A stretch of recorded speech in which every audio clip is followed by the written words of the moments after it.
the day. It's Monday, which means it's time for our weekly box office report, brought to you by our friends at AMC Theaters. Coming in at number one for the fourth time is the Matt Damon film The Martian. The film brought in another $11.4 million to bring its 5-week total up to $428 million worldwide. Still holding on to the number two spot is the Jack Black film Goosebumps, which took in $10.2 million to bring its worldwide numbers up to $66 million. Holding on to the number three spot is the Tom Hanks film Bridge of Spies, bringing in another $8 million. Climbing up from its fifth place finish last week is Hotel Transylvania 2, taking the number 4 spot with $5.8 million. And rounding out the top 5 is the new Bradley Cooper film Burnt. The new film brought in just over $5 million in its opening weekend. John, what stands out to you about this week's box office report? Well, I mean, a couple things stand out. The Martian, once again, number one. A couple of, I think Dennis and I both predicted it would still be number one, and we both predicted Goosebumps would still be number two. I think my top 5 fell apart after that. So, once again, The Martian only dropping like 27% again, and going from its fourth into its fifth week. Impressive numbers. Goosebumps only dropping 34%. Bridge of Spies only dropping like 28%. But for the second week in a row, we have a brand new batch of brand new movies that have bombed. Burnt. Now, I know they weren't expecting huge numbers out of Burnt, but $5 million for a Bradley Cooper starring film after what they got with the American Sniper, you know they were hoping for much better than that. Scout's Guide to the Zombie Apocalypse made $1.7 million. It opened on 1,000 less screens than Gem and the Holograms, and it still made more money. So there's that. But speaking of Gem and the Holograms, here's the thing that really stood out to me, okay? First of all, talking about last week's failures, Rock the Casbah and Gem and the Holograms. In just its second week of release, with Bruce Willis, Bill Murray, some big names, Rock the Casbah, which is still in over 2,000 theaters, in its second week, dropped 76% to make $353,000. Gem and the Hologram, still playing on over 2,400 screens, dropped 78% to make $290,000. Gem and the Holograms has made a grand total in 2 weeks, in wide release, of $1.9 million. Both Rock the Casbah and Gem and the Holograms dropped more than 50 Shades of Grey did. Because everybody was talking, that was the big story. 50 Shades of Grey dropped 70%. What a disaster. And it is. That's a terrible number. So a lot of futility here. I believe, I have to double check my facts, but I think this weekend, and not a lot of people are surprised. I think some people are expecting this, but this weekend was the lowest box office weekend in 2015 so far.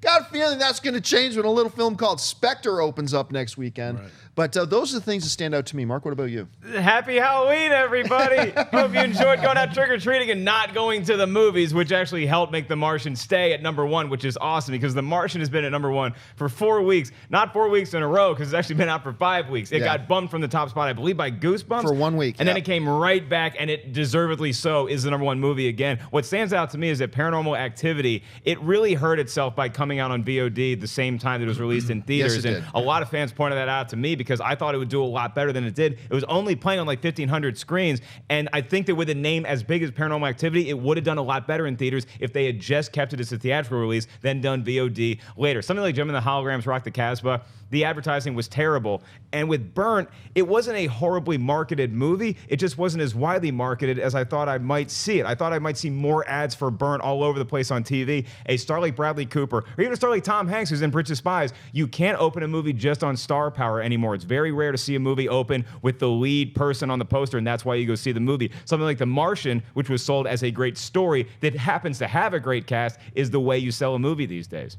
Shep, what stood out to you?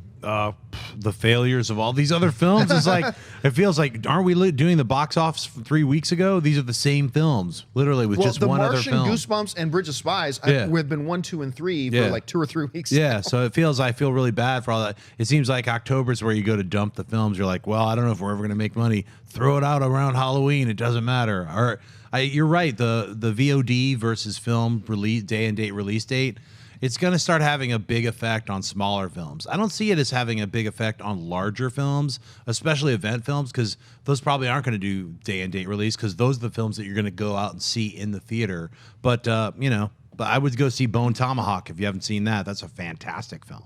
I'm a little bit surprised going to the ones that actually opened this. We talked a little bit about the failures of the films that opened last weekend. Burnt was 3 wide release films opening this week, and it came in 5th. So a little disappointed with that. We mentioned Scout's Guide to the Zombie Apocalypse.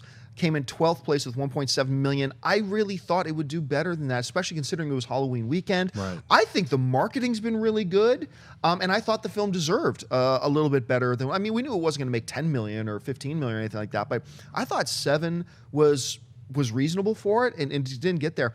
The one I'm really surprised by, though, is the new Sandra Bullock, Billy Bob Thornton film, Our Brand is Crisis, coming in 8th place on its opening weekend, making 3.4 million on over 2,000 screens. I expected much better than that. I expected much better than that. I thought it was going to be in the top 5. I didn't have it in my number 1 or number 2 positions or anything like that, but I thought it would do better than 3. I'll tell you why, it's a horrible poster. It might be the worst poster I've ever seen. Bad Sandra Bullock poster. just throwing her hands like this Billy Bob Thornton creepily leering at her. It's one of the worst posters I've ever seen. It tells you nothing about what the hell the movie is. I didn't hate the movie. I actually liked Our Brand is Crisis, but again, marketing a movie, that's everything these days. And Halloween weekend is, if Halloween is on a weekend, it's like the Super Bowl weekend, where you can almost just scratch a day off of your box office receipts because nobody's going to the movies on Saturday night because everybody's out at a party or trick-or-treating. That's true, and I didn't even think Our Brand is Crisis opened yet. I mean, it was like sort of the trailers made me so disinterested in seeing the film that I didn't even realize it opened. See, and I'm a little bit different because I actually like the trailers quite a bit, but this is one of those situations where the trailer, I didn't see the first trailer until 3 weeks before release. Now, I often talk about people start freaking out. It's 7 months till the movie comes out and we haven't seen a trailer. Should we be worried? Relax, it's 7 months. But I mean, John Wick was 1 month out and that worked. I didn't see this one until about 3 weeks out. Maybe like 3 weeks, 4 weeks is a little too last minute to put them out. But then again, it's about how much they want to spend on the marketing campaign, I suppose.